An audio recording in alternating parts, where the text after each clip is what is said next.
Previous year के जो questions है वो बहुत ज़्यादा इम्पोर्टेंट रोल प्ले करते हैं हर एक एग्ज़ाम में। लेकिन बहुत सारे लोग इसको अवॉइड कर देते हैं, ऐसा नहीं करना चाहिए। वेलकम टू इको मंथन। मैं अभी आपके लिए लेके आई हूँ आज की ये प्रीवियस ईयर की क्लास, जो कि बहुत ही इम्पॉर्टेंट है।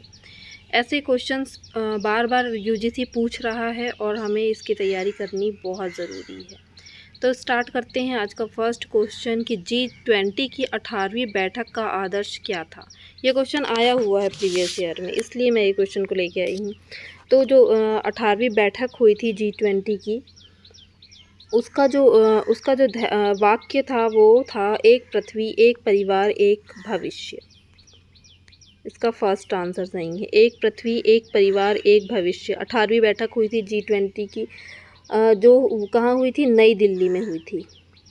आपको ये पता होना चाहिए कि कौन सी बैठक कहाँ पे हुई है। G20 शिखर सम्मेलन होते हैं और ब्रिक्स के बारे में, नाबार्ड के बारे में बहुत सारी चीज़ें ऐसी रहती है जो हमको नहीं पता है, लेकिन उनके बारे में हमको जानकारी पूरी होनी चाहिए। इनसे क्वेश्चंस बन जाते हैं। और अगर फाइनेंस कमीशन के बारे में आपने नहीं पढ़ा है तो फाइनेंस कमीशन के बारे में अब पढ़ना ज़रूरी है, क्योंकि उससे क्वेश्चन आएंगे ही। मैं इसके बाद वीडियो बनाऊँगी उसके ऊपर। और निम्नलिखित मदों के लिए व्यय आवंटन को केंद्रीय बजट 2025-26 के अनुसार कुल केंद्र सरकार के व्यय के प्रतिशत के रूप में आरोही क्रम में व्यवस्थित कीजिए।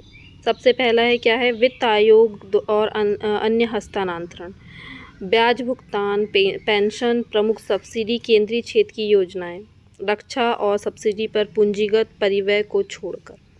जो पहला सबसे आरोही क्रम में बोला है, तो सबसे कम हम काय में इन्वेस्ट कर रहे हैं, काय में जा रहा है हमारा पैसा, सबसे कम जा रहा है पेंशन में। पेंशन में बहुत कम पैसे का दिया जाता, 2 या 4% कुछ जा रहा है पेंशन में। उसके बाद है प्रमुख सब्सिडी दी जाती है, उसमें जा रहा है।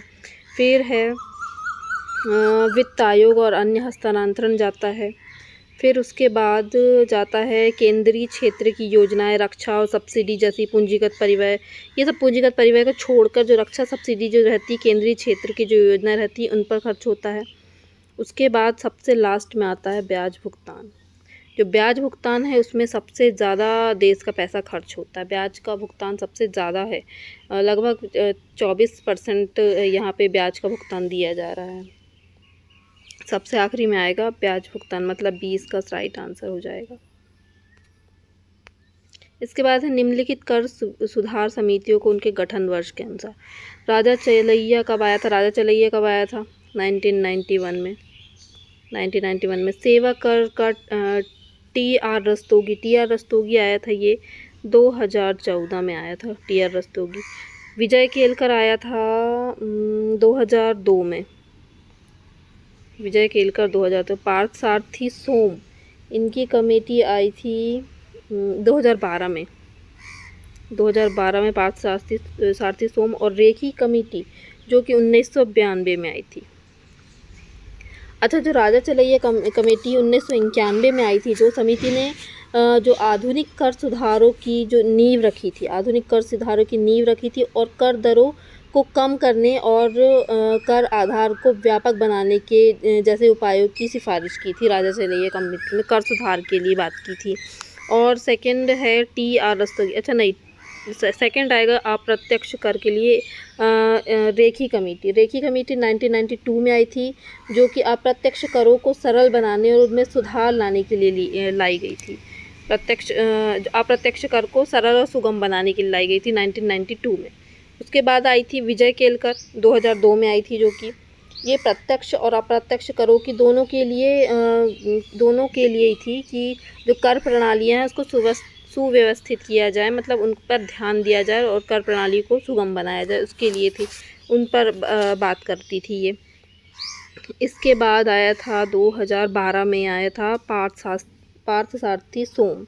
ये प्रत्यक्ष कर की समीक्षा की इन्होंने और आयकर अधिनियम में बदलाव करने के सुझाव दिए थे। इन्होंने आयकर में कुछ बदलाव किए जाएं, इसके सुझाव दिया था पार्थ सारथी सोम ने। इसके बाद लास्ट आया है रस्तोगी कमेटी। रस्तोगी ने सेवा कर प्रशासन और अनुपालन में सुधार करने पर ध्यान दिया था, जो कि आई थी 2014 में। तो फर्स्ट हो जाएगा इसका ए हो जाएगा पहले, फर्स्ट सबसे पहला हो जाएगा ए, उसके बाद हो जाएगा ई, ई, उसके बाद है सी, उसके बाद डी और उसके बाद बी।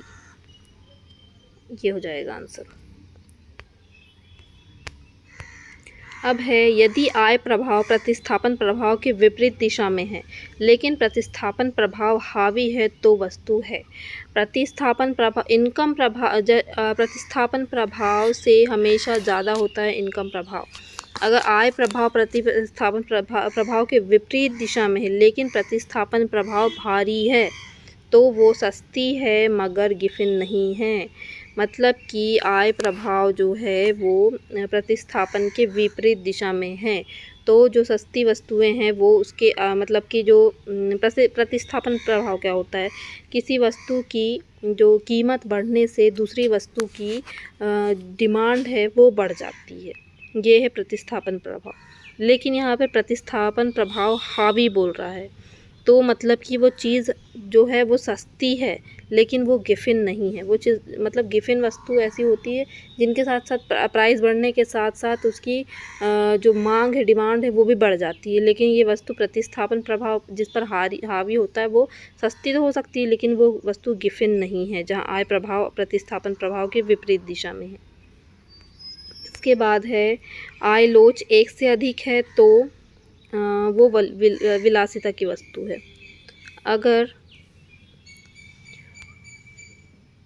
अगर जो आय लोच है, इलास्टिसिटी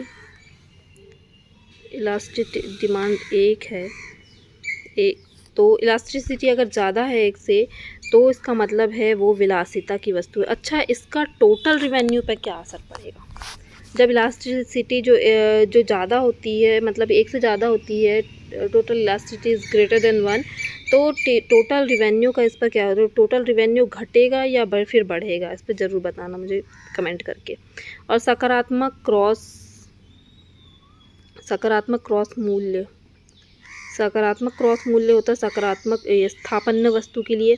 स्थानापन्न वस्तु इसलिए क्योंकि देखो, किसी का प्राइस बढ़ेगा तो दूसरे की जो डिमांड है वो बढ़ जाएगी। ये है प्रतिस्थापन प्रभाव। ठीक है। नीचे की ओर झुका हुआ मूल्य उपभोग वक्र, सापेक्ष लोकदार मांग है ये है सापेक्ष लोकदार मांग। और नकारात्मक आय प्रभाव होता है सस्ती वस्तुओं के लिए। नकारात्मक आय प्रभाव, इनकम वस्तुएं, जो इनकम बढ़ती है तो सस्ती वस्तुएं छोड़ दी जाती है और अच्छी चीज़ें खरीद ली जाती हैं।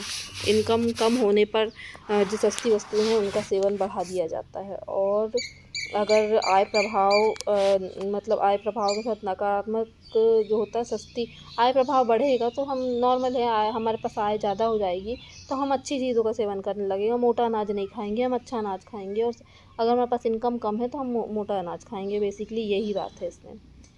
तो आज का सेशन यहीं पे ख़त्म करते हैं। और अगर आपको ये वीडियो अच्छी लगी है तो हमें कमेंट करके ज़रूर बताएं और ऐसे ही टॉपिक के लिए हमें सब्सक्राइब करना ना भूलें। Thanks for watching.